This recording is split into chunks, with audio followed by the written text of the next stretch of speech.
Episode 40. 40. 4 burger. We are 40 episodes deep. Today is an iconic day that we are recording our 40th episode since our inception. Congratulations to myself and to John for eclipsing this milestone. With that, welcome back to the greatest football podcast in the tri-state area. Easily. Perfect Spiral. Back from our Thanksgiving break. And folks, I just want to let you know that you are currently listening to the Turkey Bowl MVP, which is me. And we'll get into that because I have some kind words to say. But we missed a lot, guys. 2 weeks of NFL football went by without me or John breaking it down for you. And we're going to do that. We're going to give you a rapid recap on Week 11, the week that we missed. We're going to break down the state of the NFL running back today. Because why not? And then we're going to talk about Week 12. And John and I got bones to pick and praises to sing. Patriots. I see you, dog. I see you, Mac. I see you, Bill. I'm a believer. It took me 13 weeks, but I'm a believer. John's been there all year, but you finally made me a believer. Washington football team. Never say die. That's the good. The bad. NFC West. Just not a good look, guys. Matt Stafford, not a good look. Reverting to the Detroit Lion days. Russell Wilson, bro, are you blind? I think so. Maybe he's got glaucoma. I have no idea. No clue. We're going to find out. We're going to talk about it today. And then in our final segment, we will go back to fantasy sleepers and busts. We have risen from the dead after doing our collaboration. And then our weekly picks where there is a new leader in the clubhouse. Cha-ching! With 5 weeks to go. Sit back, relax, buckle up because Perfect Spiral episode 40 is back in action. Spencer! Hit the tape.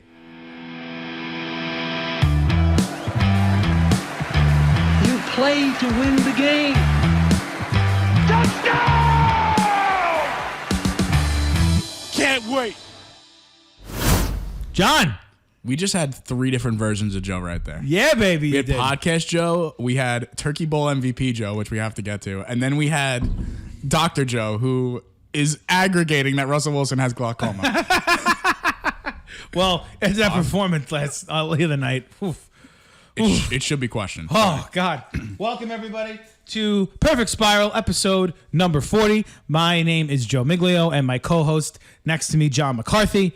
And we are the 24/7 football podcast brought to you by anything and everything. We don't have anything today. We don't have anything today. We have nothing. I had chicken parmesan and spaghetti. But that's great. We have nothing. It's okay.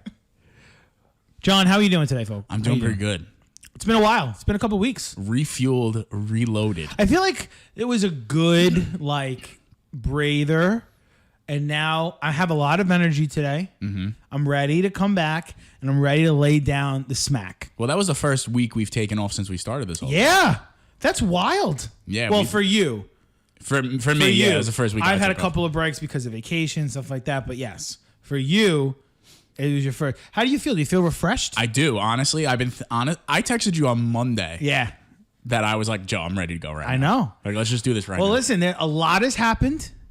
A lot has happened over the course of the past couple of weeks. We got a lot to get to, right? A lot going around all sports, really. Yeah, it's been a big baseball lockout is going to happen tonight before for a free agent frenzy. And I'm repping the New York Metsies today after their spending spree. There he is. Welcome, Max Scherzer, to the Big Apple. Can't wait till we watch you and DeGrom pitch together. It's going to be great. It's going to be fantastic. The smile on Joe's face right now when he said that. Well, you know what, John? I don't get a lot of opportunities in my life to witness greatness. Okay? In your sports life. You mean. Right, in my sports life, right? I root for the Knicks, who are a decent team. Nothing to write home about, but they have a ceiling. I root for the Jaguars, as everybody on this podcast listens to know, and they're nothing to write home about yet. And then, there's the Mets, who are a constant disappointment in my life. So, and Duke lost last night after winning a fantastic game against Gonzaga. They came back and laid an egg against Ohio State. So that sucked. But we're not here about that. We're here to talk about football. We are here to talk about football. And we are going to start off, John, by telling all of our folks that you can find us on Apple, Spotify, Google Podcasts, Pandora. Leave us comments, leave us reviews, rate us, and subscribe to the podcast, because that is what you guys can do to help us. 2021 is coming to an end, and this podcast is still going, and that is because of everybody who has listened, and it's because of the will and determination of the fans and myself and John. And Spencer. So thank you so much. Keep it up. We love everybody's feedback. And with that being said, Week 11, I'm not going to go into super detail. Wait, time out. Before you get into Week 11, really quick. Yeah, hit me. We have to talk about your Turkey Bowl MVP. Oh, sure. We could do that. Yes. I was going to save that till the end, but it's fine. Yes. Listen. An all-time performance. So one of the fill-in hosts way back when, Jose, hosts a Turkey Bowl every year, right? And John is invited regularly, right? But this is the first time you attended. Yeah, it's the first time I went. First time you attended. And he was courteous enough to send the invite my way. Now, let me preface this by saying I play men's league softball on a dynasty of a team. Okay? Dynasty. 6. That we have won our 6th championship, okay, this past weekend. And over the course of the summer and the fall, we went 30-3 combined record. We are a dynasty. Greatness. A dynasty, okay? And you're talking to the everyday first baseman and number 5 hitter in the lineup. Just saying. Wow. I'm there. It's an honor. Athlete. Athlete. But, went down. Hadn't played. We played like men. We were playing full tackle, 9-on-9, down linemen, receivers, running back, quarterback, the whole 9, right? Mm. And John and I were picked pretty close. I was actually picked dead last. Yes, you were picked dead last. I was picked dead last. I was wearing my Jaguar hoodie. I'm a small kid. Not really on the Chubb side, but I'm I have some meat on my body. Mm. So they probably thought I'm slow. I root for the Jaguars. I don't know much that fuck about football. So whatever. I proceeded to have as John put it, all-time performance. It was honestly, everybody there was like, who the hell is this guy? They were literally saying, feed him the ball. It was insane. The first time, it was funny too, because the first drive, I didn't catch anything. They didn't throw my way. I didn't complain. I didn't say anything. But the first catch I made, I said, screw it. And I just ran through everyone. I didn't even care. I didn't see the difference between you and Alvin Kamara that day. That's some high praise there, my friend. Some high praise. I appreciate it. And then Jose awarded me a co-MVP with a MVP chain. It was incredible, honestly. That was fantastic. It was one of the greatest performances I've ever seen. You know what's funny is Joe actually did most of his work out of the backfield, right? Yeah, I was the running back that day. So you were running a lot of, what do they call that play in Madden? It's like the halfback goes to the outside to the left and runs out the field. Halfback flat, halfback wheel route, something like that. Yeah. Slant go or something. Yeah, okay. It was honestly, and then everyone was like, "Holy shit, what is this kid?" People are hitting each other. These two guys are just constantly going at each other the whole game. It was so ridiculous, those two. But you it was amazing. And then he had an interception on the defensive end.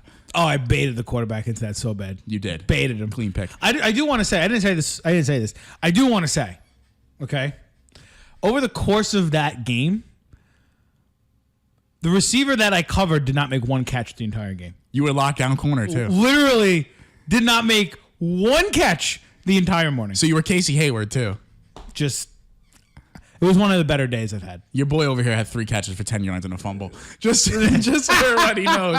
But John, you are the guy who does the dirty work. You don't get recognized. I don't. But it's there for everybody to see. If everybody goes to @PSPPod on our Twitter, you'll see a picture of Joe. There you go. With his chain. And me just standing there looking very clean because I didn't do anything. Hey, listen. We had a great time. Thank you to Jose. Thank you to everybody who participated. It was great. It was honestly amazingly fun. My body suffered for the next 4 days, but it was fantastic anyway. It was great. Now, the fact that we got that out of the way, let us hit week 11. Now, John, I'm not going to go over all the scores because it was 2 weeks ago now. But what I will do is we'll just highlight a couple of maybe surprising things or things that may have, happened. Like, let's talk about the Sunday night game between the Chargers and the Steelers. Yeah. We talked about when we did our cross-off list last time we were talking about these things, I had crossed off the Steelers because of their schedule. And they had a real opportunity to win this game. They scored late to win this game, and it looked like Chargers were going to choke another close game. And then I don't know if you remember watching it, but Herbert threw that dime to Mike Williams down the field, and there was nobody there. No, there was nobody there. And this week, the Steelers just completely got outplayed, and I want to get to them when we do our segment, but that was a game that I liked. The game that everyone was looking forward to was the Chiefs and the Cowboys, and the Chiefs defensively, again, were fantastic. Won that game. Cowboys defense played just as good, I think. It won 19-9. So that was kind of a good game. And Dak just looked a little flat in that. Dak looked a little flat. I thought, he came back and played a lot better the next game on Thanksgiving. And then the biggest thing of the week for me, obviously, John, was the Texans taking down the Titans in Tennessee. I mean, we spoke about at length what we thought was going to happen to Tennessee after Derrick Henry got hurt. Mm-hmm. And the first game they came out and they beat LA on Sunday Night Football, and we were like, whoa, like maybe they don't need Derrick Henry. And then things started to settle in a little bit. They just barely beat a Trevor Siemian-led Saints team, and we've seen now that win doesn't really hold any weight because they have been awful since Siemian took over. Mm-hmm. They lost here to Houston at home, and then they just got absolutely blitzed in New England by the Patriots last week. I'm going to tell you now, because we're not really going to cover them in the segment too, I am out on Tennessee being a Super Bowl contender. Yeah, I think I'm out. I'm out on them too. And you know what's funny is that Rams win, I feel like at this point. It's an aberration. It doesn't really hold much weight either. Yeah, I mean, we're going to get to the Rams later, but Amari Cooper's going to play on Thursday. Amari Cooper expected to play tomorrow night. Anybody in your fantasy lineups, put the man in. And anybody who's got CeeDee Lamb, you might want to play him too. But that's really what I got for week 11. I think I didn't think a lot of things were like huge in week 11, but last week I feel like we got a lot to discuss. But that's a rapid recap on week 11. Michael Carter got hurt in week 11. No. He is now on IR. Marcus Johnson, two guys who were our fantasy sleepers for week 11, also got hurt. He's on IR. A couple of injuries there. But before we get into week 12, John had something he wanted to discuss and something that he wanted to really bring to the forefront of the conversation. And I think it's maybe like an educational piece, or also maybe like kind of just like and something that just I feel like needs to be discussed. And that is the state of the NFL running back. So, John, you brought this to my attention, so I'm going to let you take the lead with this. All right. Where do you want to go? Where do you want this thing to go? So there's a couple of things here, right? So this year has been an unprecedented year for running back injuries, right? Now McCaffrey's out for the year. Right, yes. Swift is going to be out an extended period of time. Dalvin Cook's out an extended period of time. I mean, it's not like a crazy long amount of time, but it's a long amount of time in relation to the rest of the season. right? So who else? Derrick Henry's out for the season. Might come back for playoffs, but Cam Akers got hurt at the beginning of the year too. Yeah, so it's like it's pretty crazy what's happening. J.K. Dobbins, Gus Edwards. Yeah, Nick Chubb missed time. So, but here's the thing for me, right? And this is what stands out to me after watching a couple of the Week 12 games. Okay. I'm going to talk about the Colts-Buccaneers game. Okay. It just strictly, I want to discuss Jonathan Taylor. So Jonathan Taylor, I'm just going to pull up the exact numbers because I had some interesting notes here about that. So Jonathan Taylor, in the beginning of the game, he didn't have much success, right? Right, which makes sense because the Bucs have a number one run defense. Yes. So as soon as the second quarter rolled around, he stopped touching the football and they just went strictly to Carson Wentz. They ran 26 straight pass plays. Yes. Which, and I'll say this, Joe, that is not how you want to operate that offense, right? When it comes to how they want to do things. But it was working. It was up until it wasn't working. But Jonathan Taylor, wait, and this is the point I want to get to. After that, they gave him the ball back in the fourth quarter, and Jonathan Taylor ran for 60 yards on one drive. He finished the day with 16 carries, 83 yards, a touchdown, averaging 5.2 yards a carry against one of the probably the best run defense in the league, right? Yeah, unprecedented lead. The best run defense in the league. Sunday night. It's the next game I want to get to. That was the Browns-Ravens. Browns-Ravens, yes. Okay. Sunday night, Nick Chubb touches the ball a whopping total of 8 times for 16 yards. Right? I'm not really understanding. Can you repeat those numbers again? 8 carries for 16 yards. I don't want to hear the stacked box excuse when it comes to running backs. This is what I don't understand. Teams are so quick to get away from the run, right? So what I'm seeing is there's like a conundrum with these teams, right? Because your running back is supposed to be one of the most valuable pieces on your team. Right. But in reality, it's like he's not. He's not. They get away from this run so fast now. Like, oh, it's not working. We need to stop. Well, your quarterback's not throwing the ball very well either. Like in the Browns case, Baker Mayfield wasn't throwing the ball particularly well. Right. 8 carries for 16 yards for Chubb is just There is no scenario where Nick Chubb should carry the ball 8 times in a game. It needs to be at least 15.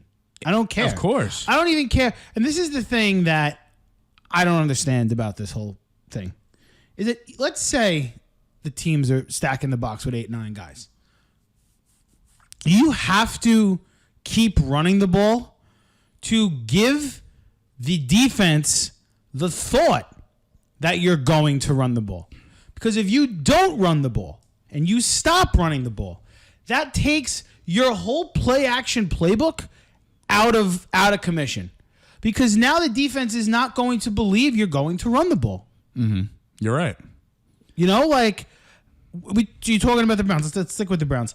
That's what makes Baker Mayfield, when he's successful, that's what makes him successful, is the play action pass. Because the threat of Chubb or Hunt running the ball on any down and distance is a threat to defenses. So when he uses the play action pass and when he has a 5 to 7 step drop and he finds a quick receiver on a 7-yard in or a hook route or a curl route for 5 to 6 yards, it's successful. Sunday night, Nick Chubb ran the ball 8 times. 8 times for 16 yards. Derrick Henry, what's his name? Kareem Hunt. Derrick Henry. Kareem Hunt ran the ball twice. Kareem Hunt ran the ball twice. Kareem Hunt, no, he ran the ball 7 times for 20 yards. 7 times for 20. That's what I thought. I saw it too. So Baker Mayfield's numbers was 18 of 37 for 247 and a touchdown. Okay. Now, did he turn the ball over? Nope. He threw a touchdown pass. Yeah. To David Njoku, which was a borderline touchdown pass, honestly. It may have been complete. Who knows? But 18 of 37 is not what you're looking for. It's not. That is less than 50% completion. Right. Less than 50% completion rate. And your running back doesn't get the ball nearly That's enough. awful. It's awful. And it resulted in 10 points. And that last drive of the game, right? Mm-hmm. When you're down 6 and you got to go the length of the field, what is the defense isn't afraid of the quarterback making a play because he hasn't made a play all game. If he hits some pass plays over the course of the first 3 quarters, maybe they respect him a little bit more. But you didn't run the ball enough, so the play action pass wasn't there. Mayfield wasn't successful, and you lose the game. But see, now there's a second part to this running back conversation I want to have with you. A quick 3-minute aside on it, right? Because this is just something I've been thinking about. So you're seeing this whole thing with the running backs. You're seeing the running back injuries, right? Right. Do you think? Now this is a league conversation now. Do you think the league is going to move in a direction where these guys are not worth max value? And let me explain. You saw the Steelers say no to Le'Veon Bell, right? Remember when they said no to Le'Veon? Also said no to James Conner. Also said no to James Conner, right? The Chargers said no to Melvin Gordon. Right. These are a couple of more recent running backs that were due for max extensions, but these teams were smart enough to see the writing on the wall. Now you're looking at a team like Dallas. Same thing with Todd Gurley. Todd Gurley. Well, he got the max, but then they let him go. Right. It's a weird thing. That was just bad medical research. But you look at, Joe, look at a team like Dallas. Zeke gets his max contract. Zeke had over, I don't know, I think it was like 1,500 carries within his first 4 years in the league, right? Spider-Man trailer is so sick. It looks so, you have to stop him. It's incredible. Anyway, so you look at the Cowboys, right? They give Zeke this max money. Zeke, whether people realize it or not or want to realize it, Zeke is in like a slight decline. Zeke is not even the best running back on his team right now. He's not. And that's the question. Tony Pollard is good. Wait, Dalvin Cook and the Vikings. Dalvin Cook gets max money. There's an argument Madison is better. There's an argument. Madison runs a little harder than Dalvin does. Just a little bit. Dalvin can't stay on the field. Christian McCaffrey. Got a deal. Now he can't stay on the field. Can't stay on the field. Derrick Henry's an aberration. I'll say that. I mean, a freak injury. Right. But still, now he's got that injury history. Do you think teams now... Saquon Barkley is the next one that's up for a contract, right? And that's the perfect example. Do the New York Giants go and sign Saquon Barkley to a max contract? No. I wouldn't either, but do they feel pressure? It has more to do, I think, with the state of the franchise than it does with the running back situation. Okay, let me flip this on its head really quick, right? I think no, because the Giants have gotten worse every single year of Dave Gettleman being there. And Dave Gettleman's first draft pick as a GM was Saquon Barkley, right? He chose to take Saquon over an offensive lineman, over defensive edge rush, whatever the case may be. He took Saquon second overall, right? He took Daniel Jones over Josh Allen in that draft, the quarterback over the edge rusher, right? His first round draft picks have not really worked out. He took Andrew Thomas over Tristan Wirfs and Jedrick Wills. Andrew Thomas isn't that bad, and Mekhi Becton for that matter. But you could make an argument that Andrew Thomas was the first offensive tackle to go off the board in that draft, and out of those 4 tackles I just named, he is the least effective one. And Andrew Thomas isn't bad, but he's nowhere near Tristan Wirfs. He's not as good as Jedrick Wills. And when Becton's healthy, Becton's better. So I think what I think is going to happen with the Giants situation is Gettleman's going to get fired. That's of course, number 1. Yeah. And number 2, whoever comes in is they're not going to exercise Barkley's 5th-year option. It's not going to happen. And Barkley's going to play out whatever contract he has left, and then he's going to leave. Or, I'm sorry, he already exercised his 5th-year option. So now he's up for an extension. So he's not going to get an extension. He's going to be gone, right? I think Jones is gone. I think Barkley's gone. But what I will ask you is this. If the Giants are successful, or if the Giants, let's say, instead of being 4-7, are 7-4 right now, and they're kind of playing their way towards a wild card berth or a division lead, do the Giants re-sign Saquon Barkley? I think if you look at the medicals are an overwhelming no. Of course they're not. At this point, it's an overwhelming no. And if you look at the trend of what's happened, he is grade A example of who not to extend. Right. And he also had a freak injury this year. He got stepped on. Yeah, and then his ankle blew up. Yeah. It was insane. So coming off an ACL. So it's like, I don't know. The running back position is weird in this league because you looked at somebody like Devin Booker. He stepped in. Devontae Booker. Oh, my God. They're brothers. Steps in. And he's just as effective, not better. I'm going to tell you, I was happy, right? In the past 3 years, there were a 3-year stretch where Zeke went 4th overall, then Fournette went 4th overall, and then Barkley went number 2. And there was an argument every single year that running backs are no longer first-round talent value. Last year, Najee Harris goes in the first round. Travis Etienne goes in the first round, right? it was reported and basically confirmed by the Jaguars coaching staff and media, whatever the case may be, is that the reason that they took ETN at 25 and not 33 was so they could get the fifth-year option on him. Yeah. That's literally the only reason. They had, what they said was they had good intel he was going to last till day 2. But they chose to take him at 25 because they wanted to give him that extra year with the team. So, and by and large, I think the same thing with Najee Harris. But by and large, the running back position does not warrant a first-round grade anymore when it comes to drafts either. It just doesn't. Look at James Robinson, undrafted. Austin Eckler was a second-round pick. Austin Eckler. I don't even know if he was drafted. Undrafted. You know? Trying to think of other real... I mean, we go back. Arian Foster, undrafted. You look at... Kamara, fourth-round pick. You know? Michael Carter, fourth-round pick. He's a pretty damn good running back. Javonte Williams, second-round pick. Javonte Williams, second-round pick. I mean, you could look all over the place. You know, Gus Edwards. I don't Undrafted. know. Undrafted? Was he undrafted? Yeah. You know? I just don't... I don't think it's a thing anymore. I think people are weird to give them contracts, too. And because of that, I think that teams aren't valuing the position. They're saying, oh, we could find a guy just as good as you, but with basically more mileage. I think that's really what it is. Or look at the Patriots. You find Damian Harris and Ramondre Stevenson.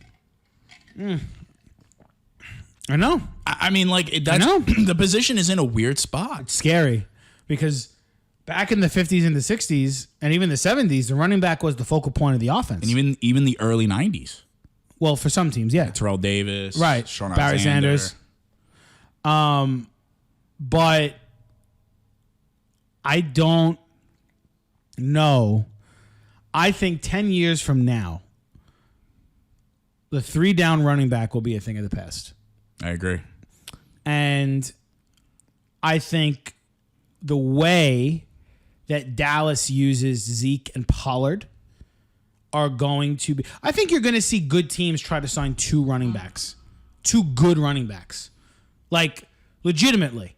Like, guys who could start on NFL teams are going to sign with one team. Kamara and Ingram for a couple years running. We're excellent together. Yeah. You know? Chubb and Hunt. Melvin Gordon and Javonte Williams now. Right. I mean, what these offenses are doing is they're giving defenses, they're giving them different looks. That's number 1. Number 2, you're keeping each other fresh with fresh legs, right? One guy does one series, one guy does the other series, big and fat. The difference between Chubb and Hunt is Chubb is specifically a running back, where Hunt is more of a pass-catching back. That's easier to game plan for, I think, at least. Yeah, because you know what you're getting. But with a guy like Javonte Williams and Melvin Gordon, both guys can catch the ball out of the backfield. Both guys can run the ball effectively. So it's hard to game plan for one or the other. You got to game plan for both, which makes it harder on the defense. So I think that's what's the future of the NFL. That's why I think that the Jaguars drafted Travis Etienne. They have no reason to let go of James Robinson. But the threat of having the 2 of them there is going to make it that much more difficult for NFL defenses to plan for that offense on a week-to-week basis. Yeah. And that begs the question, though. You're going to max one of those guys? You're not. It's 5 years and done. That's what's going to have to be. It's 5 years and done. That's it. 5 years and done, then you move on to the next one. The lifespan of the running back is not anywhere near what it used to be. Right. It's sad, and it's nowhere near what it used to be. I don't... I mean, you look at the past Super Bowl winners, right? Last year was the Bucs, right? Did they really have a good run game for the whole season? No. Lenny showed up at the end. Lenny showed up, right? But because you need 22 guys to win a Super Bowl title, right? But by and large, they were not a great run team. 2 years ago was Kansas City. Not even a good run team. No, not even close. Right? And then I think the year before that was New England. beating New England. No run game whatsoever. I mean, how many of Tom Brady's championship teams had run games? Honestly, the running back position is now a complementary piece. It is no longer a main focal point. To win in today's NFL, you need, and I think you need 3 things, personally. 4 things. Let's say 4 things. You need an elite quarterback, top 10 quarterback to win the Super Bowl title, right? That's number 1. Number 2, I think you need a dynamic offensive line, right? Somebody who's going to protect the quarterback. Very important. Okay? Number 3, you need speed on the defensive line. I don't think you need big. You need speed on the defensive line. And number 4, you need a lockdown corner. If you have those 4 things, I think you are a Super Bowl contender year in and year out. Year in and year out, you're a Super Bowl contender. Now, are there aberrations to the rule? Absolutely. Tom Brady, aberration to the rule because he's Tom Brady. Patrick Mahomes, aberration to the rule because he's Patrick Mahomes, right? You look at these other teams. Few and far between, though. Look at the Buffalo Bills. Josh Allen, great offensive line. Speed edge rushers, Tre'Davious White. Green Bay Packers, Aaron Rodgers, great offensive line. Very good defensive line, Jair Alexander. Solid run game there, too. Complimentary. Okay. So, we're going to talk about it, but even a team, New England right now. New England, Mac Jones is playing great. Amazing offensive line, great defensive line, J.C. Jackson. They're 8-3, 8-4, whatever their record is. 8-4. Right? Baltimore, Lamar, offensive line, defensive line, Marlon Humphrey. The list goes on and on. I know. So, notice a trend. There's a trend. The Bills' running back is Devin Singletary. The Ravens' running back is washed-up Devontae Freeman. Okay? The Bucs' running back is Leonard Fournette. Leonard Fournette's good. He's not a top 10 running back. Right? He's not a top 10 running back. The Arizona Cardinals have James Conner and Chase Edmonds. They're not a top 10. They're not a top 10 running backs either. Right? The teams with great running backs, right? Jonathan Taylor, Colts 6-6. Steelers have Najee Harris. They're 5-1. The Cowboys have Zeke. They're 7-4, right? Lost 2 in a row. Mm-hmm. Okay? Vikings have Dalvin Cook. They're 5-6. You know? Giants have Saquon Barkley. They're 4-7. Chargers have Austin Eckler. They're 6-5. None of those teams are like at the top of their conference. No. They're not. Joe just big brained the fuck out of that segment. That was incredible. Joe, that was literally like an absolute seminar in team building. Well, we went from running back to team building, and it was incredible. I like that. That was fun. My brain is like, because I never really thought about it like that. Well, it's insane. It really is. The way the NFL has just changed. It's totally different now. It's changed. And I think we noticed that when we did our Legends series, was that things were things just tailed off at a certain point. Yeah. You know? But, okay, well, I hope you guys enjoyed that, because we did. That's for sure. When we come back, we're going to discuss Week 12 in a recap and put a focus on 4 teams.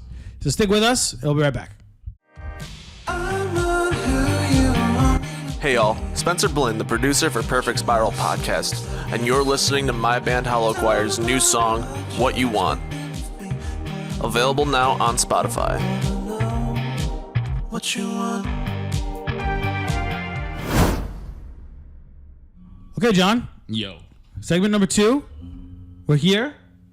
Are you ready for a segment that I'm going to call Ranting and Raving? Real quick, though, before you get to that, Ben McAdoo is going to coach the Cowboys. No, he's not. Yeah, he is. Are you kidding? That's what it said. Oh, my God. Saints by 1 million. But by the time this comes out, though, people already know what happened. It's coming out on that Saturday. Yeah. Look at Mad Max. What? TV. Oh. Joe is like moist right now. We're going to call this segment Ranting and Raving. Oh. Because we're going to rant about a couple of teams and we're going to rave about a couple of teams. Ranting and Raving. Thought about that just now. Oh. Before we get to that, let's do our Week 12 recap. And we, of course, start in Duval County, which is a tradition because the Jaguars lost again to the Atlanta Falcons, 21-14, which was a pretty competitive game, but the Jaguars ultimately came out in defeat. Monday night, Washington. We're going to cover this game in detail. Takes down the Seattle Seahawks, 17-15 on Monday Night Football. Washington football team's third win in a row. And John, if the season ended today, they would be the seventh and final playoff team in the NFC. Interesting. Good to know. On Sunday night, we already said the Ravens defeated the Browns 16-10. The 4:25 game on Fox, which was nationally televised, the Packers beating the Rams 36-28. And I'm telling you, folks, right now, that game was not as close as that score indicates. Not at all. A thrilling game, I think, in San Francisco, where John's Vikings fell short to the 49ers 34-26. What else is new? The Broncos defeated the Chargers in a slight upset at home, 28-13. The Bucks, in probably the game of the day, beating Indianapolis in Indy 38-31. The Bengals all over the Steelers, 41-10 in Cincinnati, reestablishing themselves as threats in the AFC. The Giants, really disappointing game from the Eagles here at MetLife. Giants beating the Eagles 13-7. I really praised the Eagles a lot the last time we spoke, and they just completely... Jalen Hurts had his worst game as a pro. Yeah, it was bad. Jets defeat the Texans in Houston 21-14. Patriots just annihilate the Titans 36-13. I don't think it was that close. It was not. Dolphins and Tua, who's been quietly very good lately, all over the Panthers 33-10. Cam got benched because he sucks. The Bills on Thanksgiving night demolished the Saints 31-6 in the Superdome.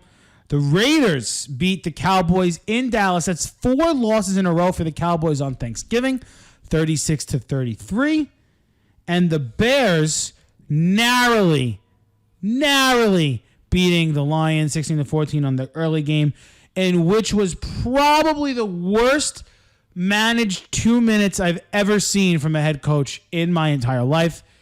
Dan Campbell, shame on you. You deserve to be 0-10-1. Well, before we get to the first game, I just want to say I told you so about Cam. Here we go again. He's garbage. He sucks. He shouldn't start another game for Carolina. They're duty. Okay? Before we get to our game, I just want to ask you one question. One question. I need to recover from you shitting Yes. on Cam. Hold on a second.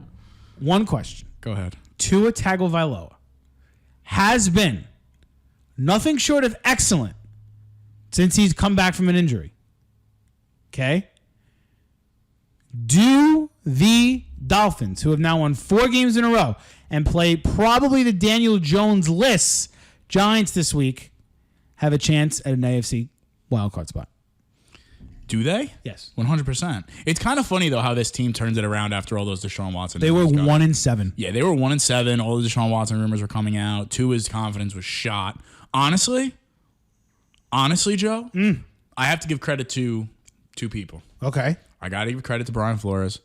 He's a damn good coach. I really think he's a good coach. I think he's a very good coach. I think that this team plays hard for him. Mm-hmm. It's very Tomlin-esque mentality that he has, and the way that these guys play is fantastic. Actually, 3 people on the credit. Jalen Waddle's an absolute stud.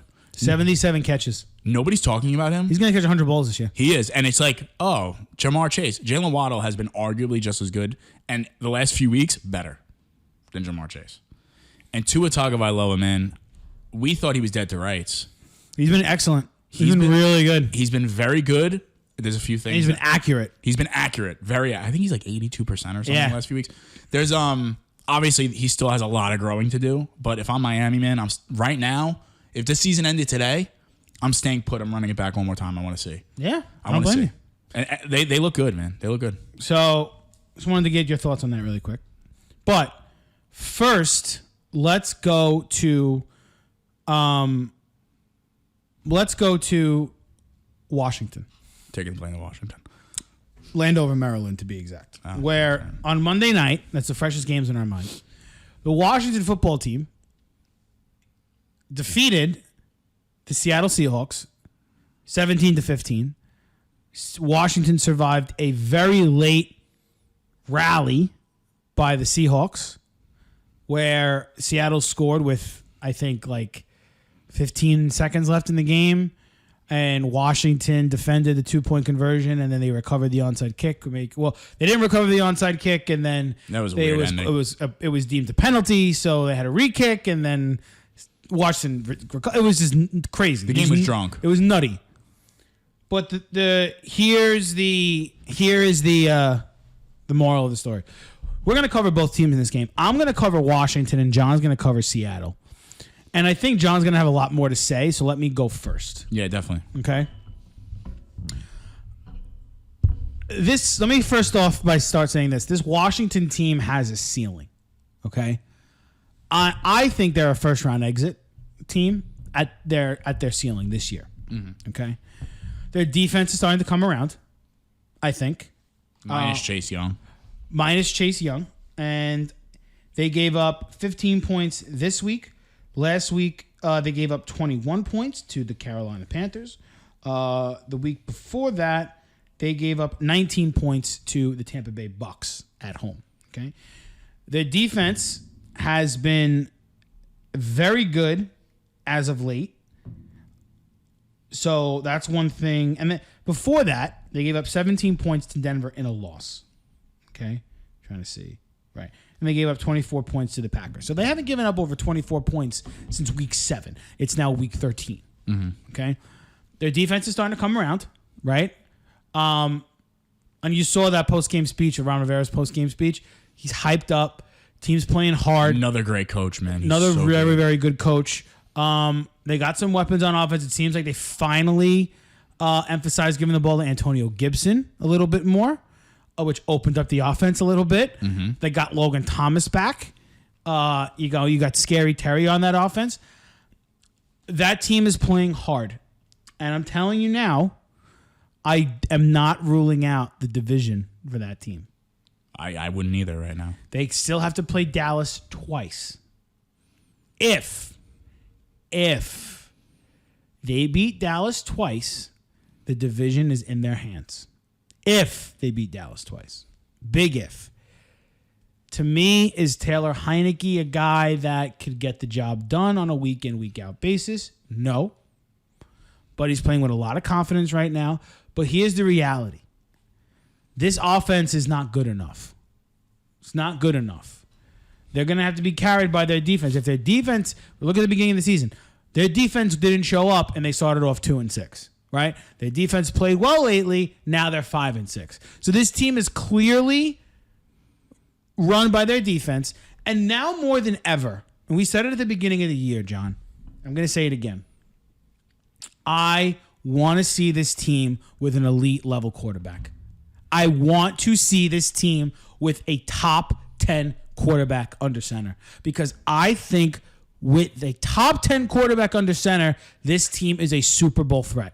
I do too. Really think they're a Super Bowl threat. I really do. They have studs all over the field, man. I think they are one quarterback away. If I am Ron Rivera, I am going after Deshaun hard in the offseason.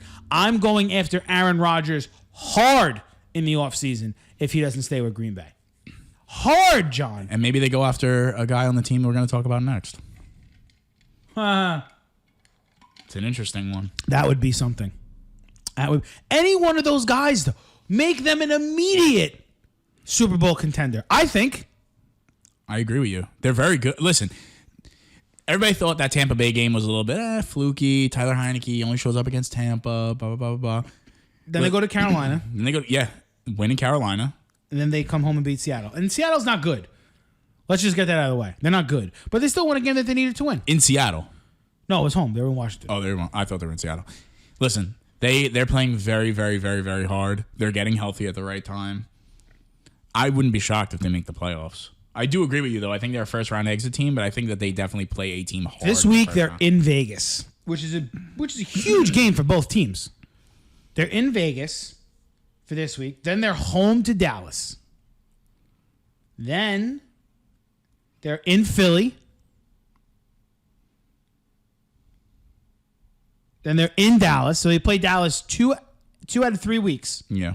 3 division opponents in a row after Vegas this week. Then I feel like, where are they? Home for the Eagles. So they play the Eagles and the Cowboys in a 4-week stretch both times. And then I think they end the year with the Giants.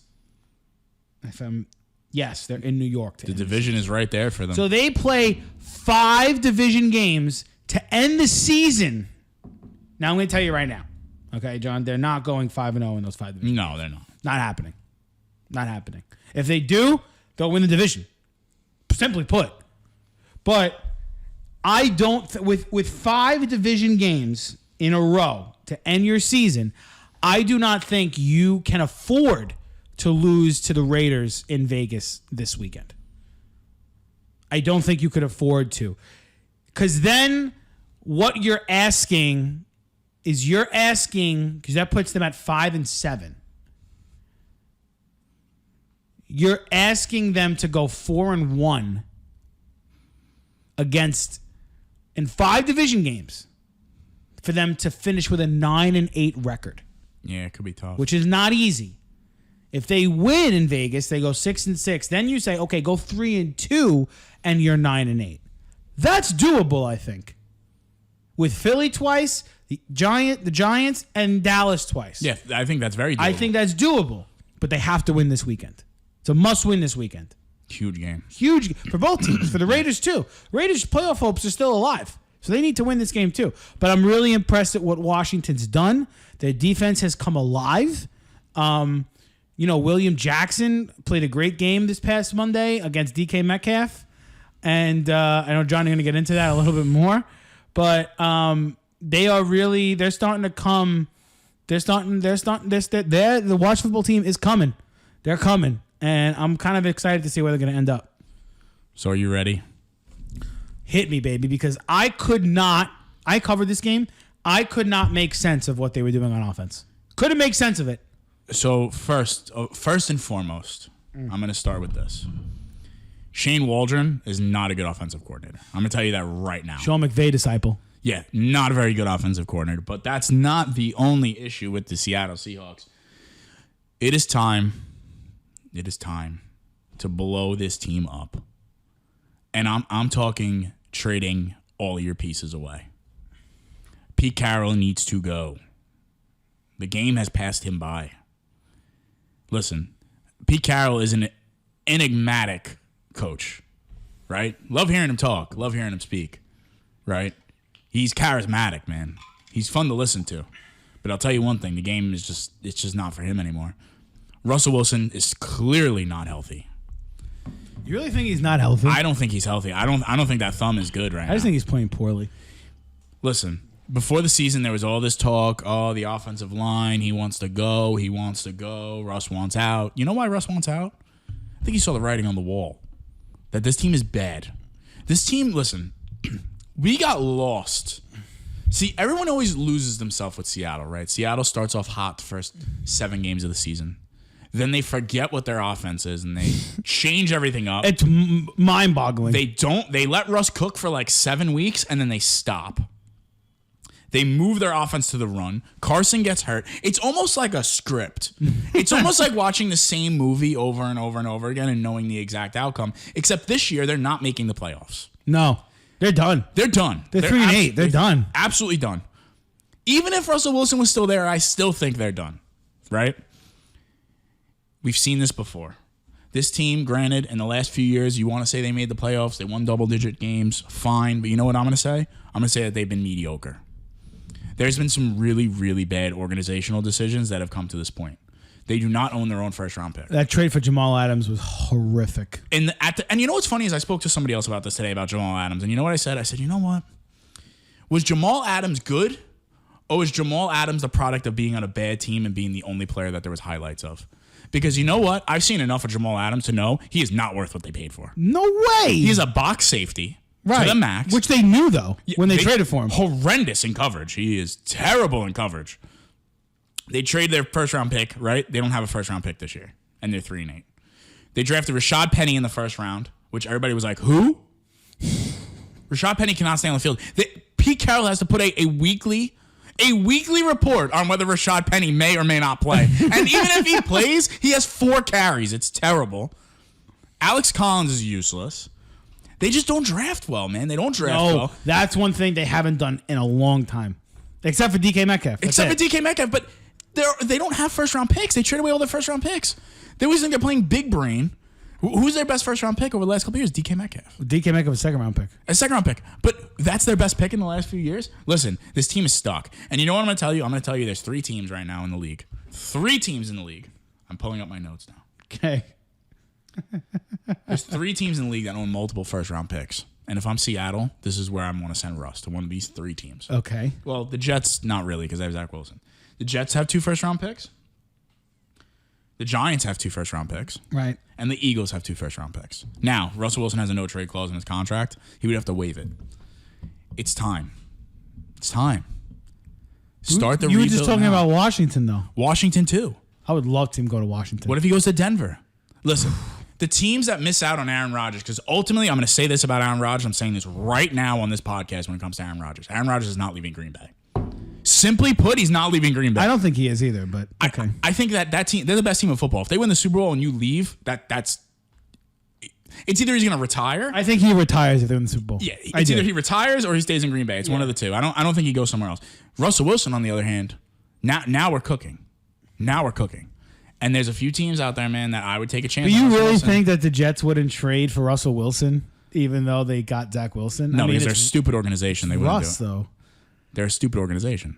They really believe in Zach Wilson. I haven't seen anything from Zach yet that's made me think that he's even going to come close to what Russell Wilson is currently. I agree, but then it looks like straight up pure organizational failure. Well, I get it, but I hear the Giants. Well, let me ask Daniel Jones. Let me ask you a question though. Okay, can you explain to me how last night?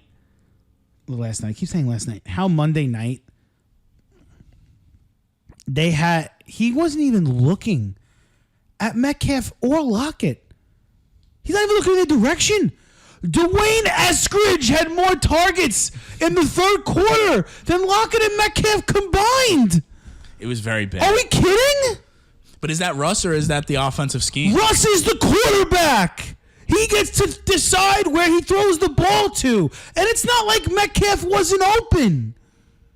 Even the broadcast is saying, DK's open. Why is he not throwing him the football? Fuck if I know. Russ also doesn't run the ball anymore. It's crazy. Something's weird. It's weird. Something's fishy. There's something fishy going on in Seattle. That's basically the point of this. There's something fishy going on. I don't know what it is. I don't know what's changed. I don't know if it's Sierra. I have no idea. Something fishy. Joe, something fishy's happening in Seattle. And I'm telling you, blow it up. Bobby Wagner, trade him. Trade Russ. Pete Carroll's got to go.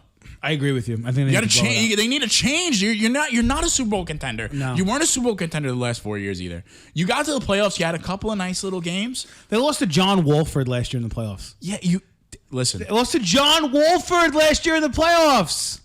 There's a problem. There's a problem in Seattle.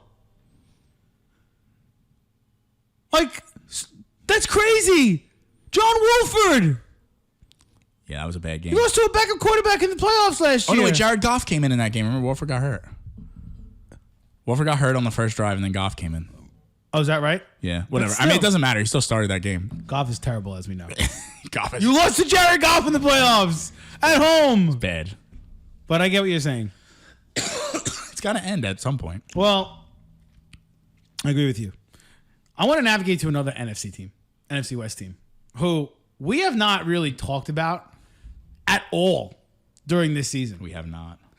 And it's time that they have felt the wrath of Khan here. And that is the Los Angeles Rams, folks. The Los Angeles Rams were on national television this week. Game was broadcasted by Joe Buck and Troy Aikman. It's a Hall of Famer, Troy Aikman. I'm Joe Buck. That's my impression. And they had an opportunity to really quell the whispers that were going around that team. And you know what? They fell flat. flat. They have now lost 3 games in a row to the Titans, and then they lost to the Niners, and then they lost to the Packers. You want to mention the report that came out right before the game about Matthew Stafford? Matthew Stafford, as John just mentioned, apparently has injuries. Shocker! Matthew Stafford's injured in like 7 different places. Shocking. I'm shocked. You want to know his stat, John? I'm going to tell you his stat. Matt Stafford's 9-40 against teams over 500 in his career. 9-40! You don't want to show up against good teams? That's cool. It's great. Go ahead. Beat the Jaguars by 30 this week. Go ahead. Know what it's going to do for me? Nothing. Because the Jaguars suck. I watch them every week. They're a dog shit team. So go ahead. Beat the Jaguars by 30. Let the national media say the Rams are back. No, you're not. Because you cannot beat a quality football team. Cannot do it. Let's break it down for a minute, okay? Let's break this down. Oh, Joe's intense. I'm ready. Go. Matt Stafford has thrown 3 pick sixes in back-to-back-to-back games. The pick 6 he threw on Sunday against the Packers, I have no idea where he was going with that football. No idea. Rasul Douglas was basically in the receiver's ass on the throw, and he threw it to him anyway. Even if the receiver puts the ball in his chest, Douglas is hitting him right away, and the ball's falling out. What are you doing? You were running the ball effectively in the first quarter with Darrell Henderson. Went away from that in the second half. That's a McVay special. You hit the bomb to Van Jefferson after falling behind 10-0 to get back in the game, right? And here's my biggest bugaboo. Here's my biggest bugaboo with this team. They get the big play. Because right now it seems that's the only way they could score are by big plays. They can't manufacture a drive. Okay? The Packers get the ball back. Your defense needs some spark to keep the momentum alive, right? You need a 3 and out. You got to do a sack, something. Oh, Joe's standing up now. John, I need you to visualize this, okay? I want you to tell the people what I'm doing right here. Okay. This is a receiver. The chair that Joe sits on is this The chair is Devontae Adams or Marquez Valdez-Scantling, okay? This is him. Again, this is the ensuing drive after the Rams cut it to 10-7, okay? I'm going to be the corner. Joe has left the room now. I don't know where he's going. I'm standing here, John. Okay.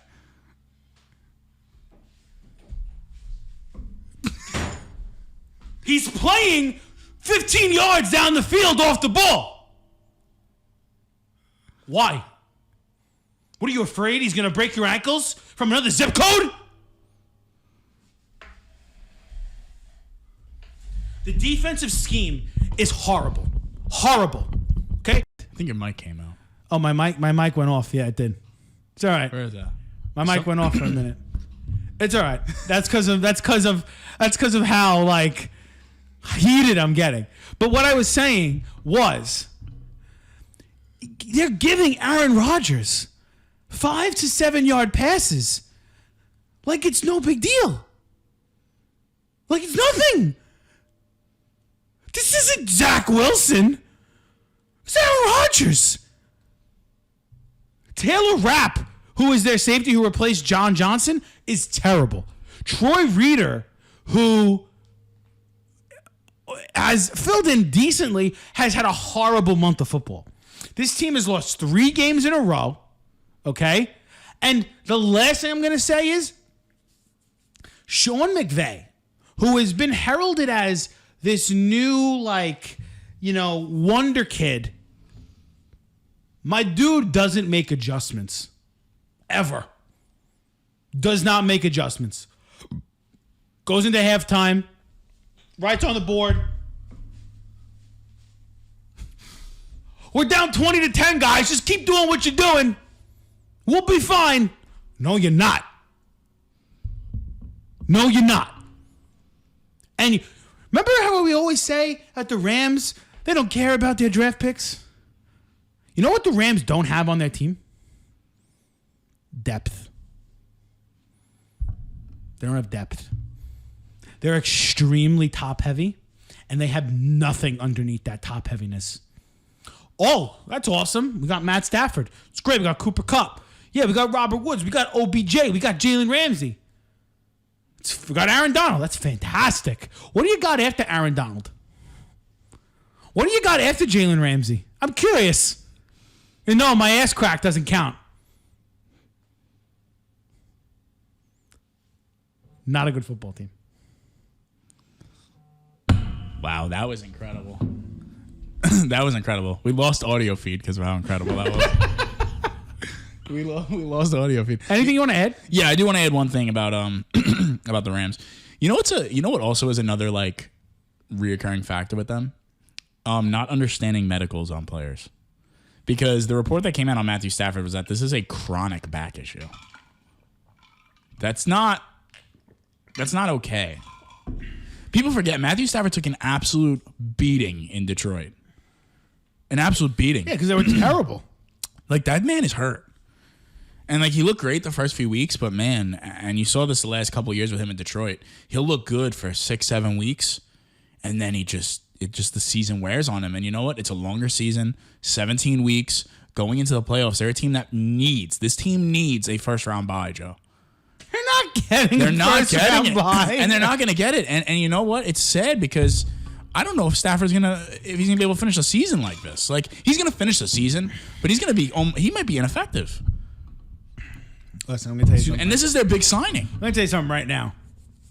If the Jaguars are in LA this weekend, if the Jaguars are in this game in the fourth quarter, there's something fundamentally broken with the Rams.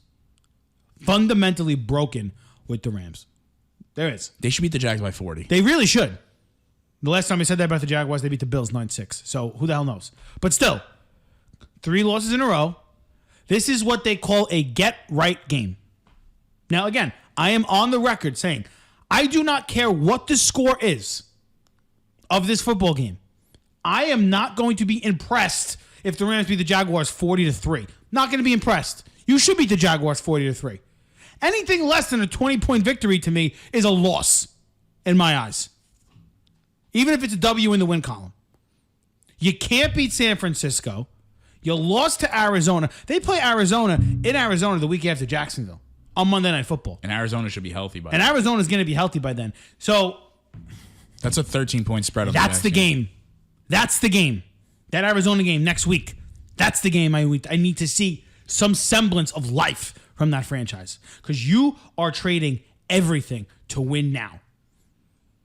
Everything to win now. They're acting like the New York Yankees. Like throwback. They're acting like the LA Lakers. Like, who cares? We're going to pay all our guys. We're at LA. Okay? Win then. Like we said, when you trade for Von Miller and you trade for you sign OBJ and you have you trade for Jalen Ramsey a couple years back, you extend Cooper Kupp, you extend Robert Woods, you extend all these guys, you get Matthew Stafford. It's not, we get to the Super Bowl. That's an accomplishment. No, you have to win the Super Bowl. You have to win it. Getting there is not enough. You need to win it. You know what you said a few weeks ago? I'm remembering it now. You know what you said a few weeks ago, and you called them out on this? You said that you were concerned about this team because there was a lot of ego on this team. Uh-huh. There's a lot of brain on this team. There's a lot of, like, the coach has an ego. The quarterback probably has an ego. You have OBJ. You got Cooper Kupp, who's probably the best receiver in the league right now, everybody's saying. Von Miller, Aaron Donald. There's a lot of Jalen Ramsey, a lot of ego on this team. And just the environment of LA, and it's like, is it too much? Right now, it seems like it's too much. But you're right. We'll see. Listen, they got to beat Jacksonville, and then Arizona's the test. So yeah. Okay, I'm done. Do you want to cover the Patriots really quick? Yeah. So you said at the top of the pod, that you think that you are a believer in the Patriots. I am. I'm going to ask you this question, Joe, because I'll give you my answer after. They're playing Buffalo on Monday night. Mm-hmm. This is the game. This is the game that is it. everybody's waiting for. This is it. If they beat Buffalo, are you ready to say that they are Super Bowl contenders? Yes. I think this team is a Super Bowl contender. I really, really do. And, like, you know what? Listen, it's funny because every week we talk about this. Every week it changes. Every week it's like, why did we say that? But you know what? This is the league this year. This is what everybody's saying. It's like, who knows what, right? We know nothing. Nobody knows anything. The NFL is on drugs this year, okay? But the one thing that's been a constant in the NFL the last 6 weeks has been the New England Patriots. And you know what's funny to me about them? And I was thinking about this. Okay. All these teams change their philosophies, right? You see spread, air raid offense coming in the NFL, motion offenses. They're throwing it back. They're throwing it back to the early 2000s. They are doing what they did when they won those first 3 championships. And they are doing it to success again. Again. You know why? Because no one's as physical as they are. They just want it more than everybody else. Matt Judon is a Defensive Player of the Year candidate right now. Those free agent signings that they made, let's be honest, pretty damn good, man. I know. They've drafted pretty damn well. Yeah. This is a team that we were talking a couple years ago, and as of recent, that, holy shit, man, this team drafted bad. They did this. Listen, Duggar, stud. Kyle Duggar's a stud. J.C. Jackson is a stud. Mac Jones, Damian Harris, Yeah. Roger Stevenson. They go and get Hunter Henry and Jonnu Smith. Listen, I'm with you. Mac Jones, I'll say this about Mac Jones, and I loved him coming into the draft. Obviously, I've been a Mac Jones stan since day one. I think that New England was obviously clearly far and away the perfect situation for him, because I think if he was anywhere else, he'd struggle. New England was just perfect. This team is a legit threat. When rookie quarterbacks go to a team that has talent, they're going to do well. Look at all the rookie quarterbacks in the past. Remember how good Ben was in his rookie year? Steelers were talented. Russ? Yeah. Eli Manning wasn't a success overnight because his team sucked. It is rare, though. Yeah. It is rare. Herbert, look at the talent Herbert had in his rookie year. Yeah. Excellent. You know? It happens. When you have talent, it's there. This team, Monday's a huge game. It's going to be a really good game, I hope. I think it's going to be a good game. But I will say this. If they don't beat Buffalo, I don't think they're there yet. No, I don't think they are either. I think if they do beat Buffalo, then, man, If they lose to Buffalo by 3, I'll be there. we'll be in for a ride, man, with the AFC, because I think the AFC is wide open right It now. is. All right. Bill and Tom in the Super Bowl? Stop. Don't. Do not. I can't breathe. I know. Well, we're nearing an end here. Let us take another quick break, and we'll do our fantasy sleepers and busts and our game picks. We'll be right back. All right, John. Let's do a little rapid fire here because I need to get my booty out of here in a couple of minutes. So let's do some fantasy sleepers and busts. Last week we went 3 for 3. Well, the last time we were on here in the bust category, correctly busted Carson Wentz and correctly busted George Kittle and correctly busted Antonio Gibson.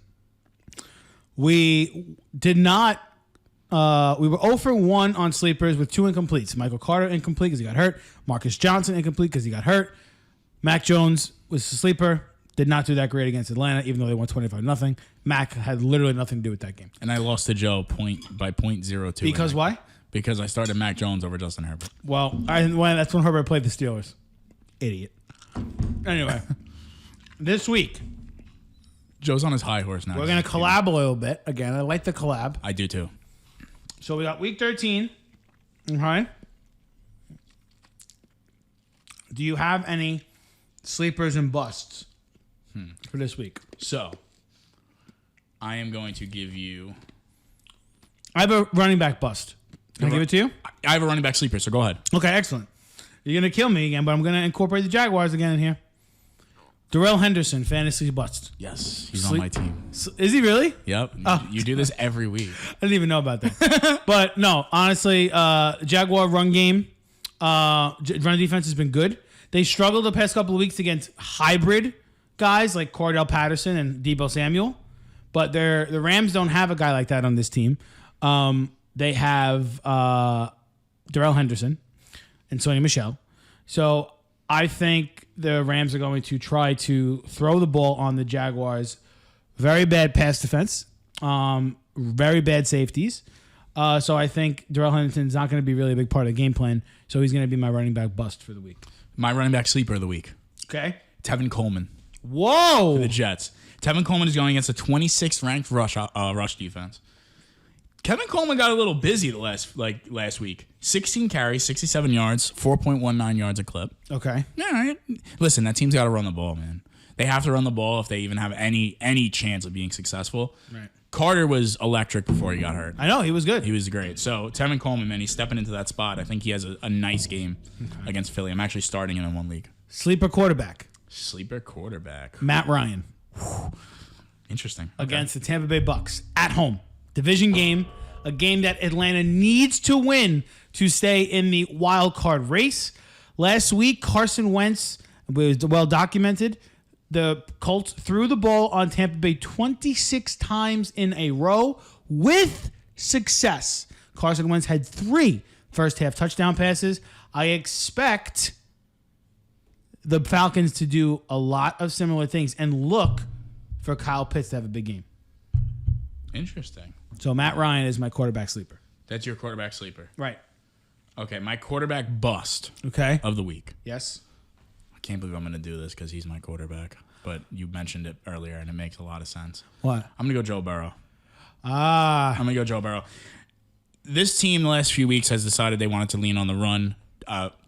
Yes, I know you're waiting. Yes, everybody's waiting. Everyone's waiting. I know the people are calling for it. Joe, I'm very, very, very, very sorry about Joe Mixon. I'm very sorry. RB3.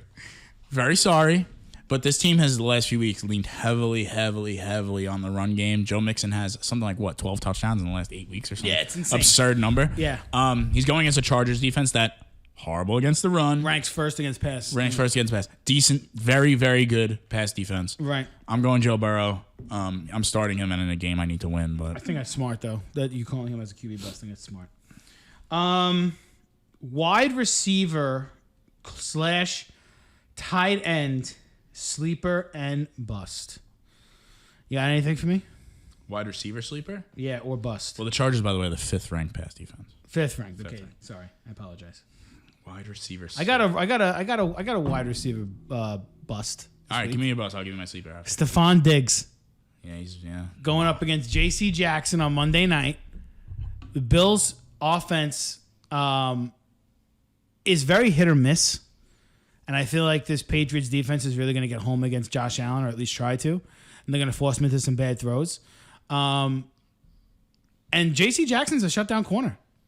J.C. Jackson's a lockdown corner who has a knack for getting interceptions and being physical. He's been unbelievable. So I'm gonna go. I think Stephon Diggs gets shut down a little bit on Monday night. It's my wide receiver bust for the week. That's your wide receiver bust. Yeah. So you got the sleeper. Okay, my wide receiver sleeper. We've made him a sleeper before. We're gonna make him a sleeper again. Oh, only because he's been pretty freaking good. okay. I'm going Van Jefferson. Yeah. Van Jefferson last week had a huge catch. So let me get his numbers from last week. He's only against Jacksonville. Seems like with Jacksonville, there's a lot of stuff over the top sometimes. Oh my God, you would know yes. better. Last week, he played 98% of the snaps. Since week 7, I'm going to read you his snap percentages. 94, 84, 96, 95, and 98. Wow. Van Jefferson is officially a staple of the Rams offense. Officially a staple of the Rams offense. Last week, he had 9 targets, a season high, 3 receptions for 93 yards, and 1 touchdown. And a tutty. It's the most targets he's had all year. So that's an 18-point performance there. 18-point performance. Since week 7, he's had 14 points, 11 points, 7, 8, and now 18. And now he's going against Jacksonville. He has a really, really good matchup. Yeah. Van Jefferson, I would start him. If you have him, I would start him. I think he's a very good flex play. I think he gets you about 15 to 20. Wow. Okay. Because OBJ is dealing with a back stinger. So OBJ it's a little sucks, bit of a- all right, so there we go. There's our sleepers and busts. Sleepers, again, Matt Ryan, sleeper quarterback. Tevin Coleman, sleeper running back. Van Jefferson, sleeper wide receiver. Busts are Joe Burrow at the quarterback position, Darrell Henderson at the running back position, and Stephon Diggs at the wide receiver position. Book it, take it to the bank. Before we get out of here, John, quick, rapid fire. I got my picks. You got your picks ready? I'm ready to go. All right, talk to me. I'm going Vikings -7 in Detroit. I think Detroit's spirit is absolutely broken. You think the spirit's broken? The spirit's broken. Okay. Minnesota needs to pour it on in this game. I am going Tampa -11 against Atlanta. I'm going. What was the other team I had? Upset special of the week. Upset special. Going Jaguars -13. No. In LA. Are you really? Listen, the way they play Buffalo, like you said, the Jags, I'll give them this. They show up at times. They'll show up. At times. At times they'll show up. Listen, if they could put together a good defensive Their game, talent is just so bad. On it's so offense. yeah. Offensively, they're anemic, but it's listen. I'm taking the -13 as my upset special. +13. I'm sorry, +13 is my upset special. Okay. I am going 49ers -3.5 in Seattle. Why is this line 3.5? Because they're in Seattle. That's why mine's 3.5. That's why mine's 3.5. Bullshit. And then I get one more, right? Yes. So you've taken Minnesota, you've taken Jacksonville, you've taken Tampa, and you've taken San Francisco. Taking a second upset special. Ooh, okay. Talk to me. I don't think they're going to win, but I think that they at least cover. Okay. Going Chicago +7.5. Kyler Murray's coming back off the hamstring. Hasn't played in a month. I don't know if Arizona's going to have Hopkins, but All right. might be a little bit of a, knocking the rust off kind of game. Win it like 13-10. People go, what's wrong with Arizona? But really nothing's wrong. It's just Kyler Murray is sore. All right. Okay. My turn. Go ahead. All right. I'm going to go down the line. I'm going to regret this, but I'm going to do it anyway because it just makes too much sense. Oh. There's no way, right? There's no way that Taysom Hill and the Saints could keep this a game with the Cowboys, right? There's no way. No way. So taking Dallas -5 seems like a smart thing to do. Right in the Vegas zone. Yeah. Right. So I'm going to take Dallas -5. Promptly, New Orleans will fucking lose by a field goal, but that's going to take Dallas -5. Right. They play Dallas super hard for some reason. Right. I'm going to take Detroit +7. I don't think they're going to win. Is that your upset special of the week? I don't think they're going to. That's not my. It's my upset, but it's not my upset special. Okay. I don't think they're going to win, but Detroit is like 9-1 against the spread this year. Weird. So I'm going to take Detroit +7. Just because. He's just looking for that easy W. No, I'm looking. There's something to be said. They play a lot of close games. Yeah, I think they have like the most like 3 score. Yeah, they like, play a lot of close 3-point game games. So losses. I think 7's a large number at home. I think I'm going to take them to lose by like 4.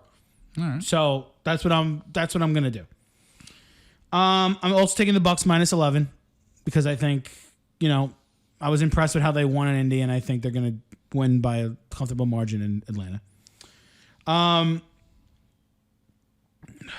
God, I'm taking the Dolphins -4.5. I'm taking that now. Even if Daniel Jones is healthy, I'm taking that, but I think Daniel Jones is not going to play, so I'm also taking that now. So I'm taking Miami -4.5. Interesting. Okay. That's my 4th. So I got Dallas -5, Detroit +7, Tampa -11, Miami -4.5. And my other upset special, I was giving them praise before. I'm going to ride the wave. Washington +2.5 in Vegas to win. Whoa. We have some nice picks this week. To win. So those are my 5. John, we didn't even mention it. John, you overtook me this week. You went 4-1. I went 1-4. Holy shit, I went 4-1. You went 4-1. So I am now 25-30 on the year. And you are 27. Yeah, you were 23-27. So you're now 27-28. You're a game under. Wow. And I'm game under 5 500. games under. I don't know what happened. I don't know what happened. Flip the script. Which is horrifying. So that's all we got today. This was a fun episode. We covered a lot here. Next week we're back to a regular schedule. Next week we're back to a regular schedule. This podcast will be uploaded by Saturday because Spencer is away. So if you're listening to this on Saturday and like, wow, they're doing this before. Yes, we recorded this before Thursday, but it will be uploaded on Saturday. So just be aware of that. John, any last thoughts before we depart here? No, nothing really. We're 24 days away from Christmas. 24 days away from Christmas. Wow. Craziness. Merry Christmas, Joe. Merry Christmas, Johnny. Love you so much. Guys, thank you so much for listening. Enjoy the rest of the week, and I hope all of your favorite teams wins, unless they're offending the LA Rams, and I hope you go screw yourself. Well, have a nice night, everybody. Peace and love.